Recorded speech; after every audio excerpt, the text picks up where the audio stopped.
كاين قصص كتسالي، ولكن النهاية ديالها ما كتكونش نهاية، كتكون غير بداية لبزاف ديال الأسئلة. وقصة اليوم واحدة منهم. في عام 1986 كان واحد الراجل سميتو توم هاوكس في الولايات كاليفورنيا في أمريكا، عنده 39 عام وأب لجوج ديال الدراري مراهقين.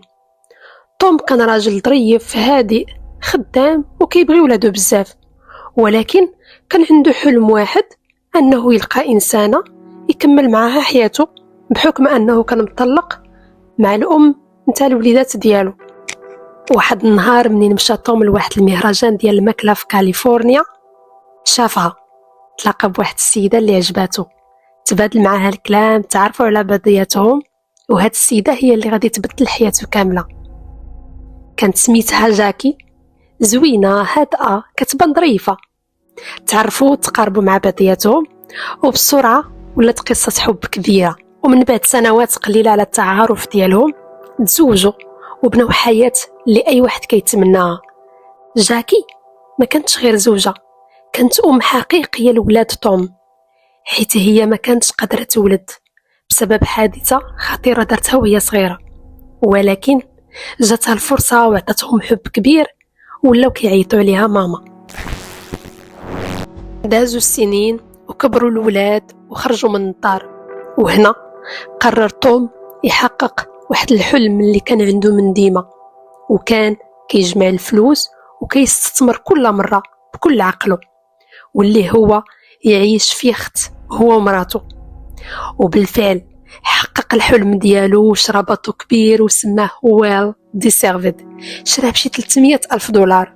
هو ومراته داروا فيه آخر ما كاين في التجهيزات، وبقاو كيدوروا بيه عامين على طول الساحل ديال كاليفورنيا، وكيوصلوا حتى المكسيك. الحياة اللي أي واحد كيتمنى أنه يعيشها.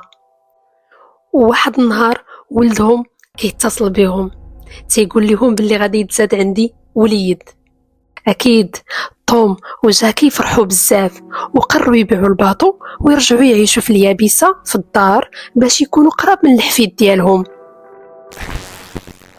في 12 نوفمبر 2004 داروا آخر رحلة لهم لجزيرة سانتا كاتالينا باش يحتفلوا قبل ما يبيعوا الباطو. وما داش وقت طويل حتى جاهم عرض وقالوها العائلة، كوبل شاب، سكايلا وجينيفر. بان كل شيء عادي، صفقة عادية، ولكن هاد الصفقة كانت بداية كابوس ديال توم وجاكي. داز واحد الأسبوع توم وجاكي ما عمرهم تواصلوا مع وليداتهم وما تيجاوبوش في التليفون.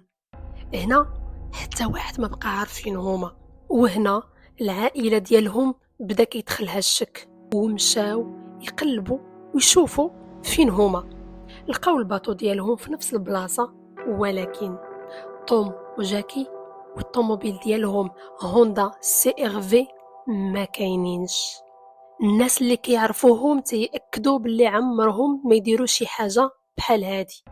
الأخ ديال توم، وبحكم أنه كان خدام في البوليس، لاحظ شي حاجة، الباطو مرون، الأغطية ديالها محلولين، الحوايج ديالهم مقلوبين، حس باللي كانت شي حاجة خايبة وقعت هنا. العائلة آخر حاجة كانوا كيعرفوها باللي توم وجاكي خرجوا مع المشتري باش يديروا تجربة ديال الباطو، ومن هنا بداو بزاف ديال الأسئلة. الأخ ديال توم كان ذكي، خلى النمرة ديالو في الباطو ومشى رجع. ومن بعد عيطت عليه واحد المرأة سميتها جينيفر دي ليون، قالت ليه باللي هي وراجلها سكايلار شراو الباطو بالكاش، ولكن المشكلة الفلوس ما دخلوش الحساب البنكي ديال توم وجاكي. وهنا تأكدوا باللي كاينة مصيبة واقعة. البوليس دخل في القضية جديا، سولوا على سكايلار، لقاو باللي عنده ماضي إجرامي. البوليس قلبوا في الباطو ولقاو واحد التيكي ديال الشراء من المغازان سميتو تارغيت، فيه الساك ديال الزبل، جافيل والدواء ديال المعدة. وهاك الشيء خلاهم يشكوا كتر. البوليس مشى للمغازان ديال تارغيت فين تقضاو فيه وشافوا الكاميرات. بان بلي اللي شرا هادشي ماشي سكايلار ولكن بابات جينيفر. سكايلار قال للبوليس بلي عطى الفلوس لتوم وجاكي في الباركينغ وخدا الباطو وهما مشاو بطوموبيلتهم، وهذه آخر مرة شافهم. ولكن من بعد شهر لقاو الطوموبيل ديال توم في المكسيك، عطاها سكايلار لشي واحد. وهنا بان بوضوح الضحايا غالبا ماتوا.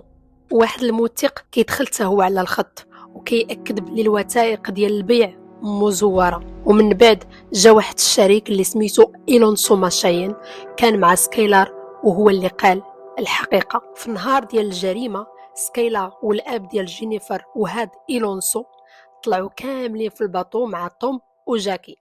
وهنا داروا اللي داروا، شدوهم غطاو ليهم عينيهم وفمهم وربطوهم في اليدين ديالهم بلي كورد اللي كيشدوا بيه الباطو في المرسى، وهما كيبكيو وكيطلبوا غير يعيشوا.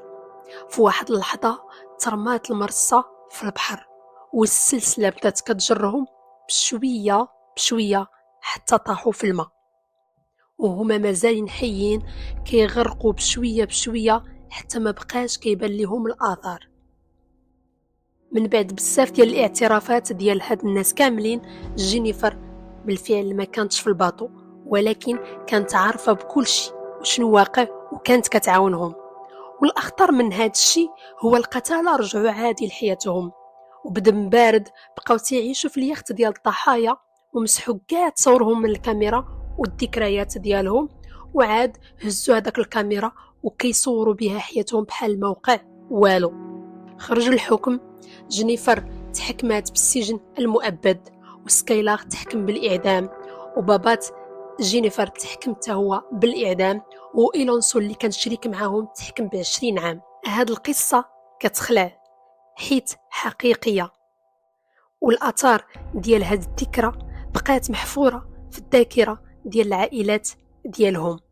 دابا انت في نظرك واش هاد الشيء كان مخطط ليه من الاول، ولا الامور خرجت على السيطره، ولا غير ثقه عمياء ديال توم وجاكي سالت بكارثه؟ كتب لي رايك في الكومنت ونشوف شكون عنده اقرب نظريه للحقيقه، ونتلاقاو في ملف اخر من ملفات خارج الارشيف.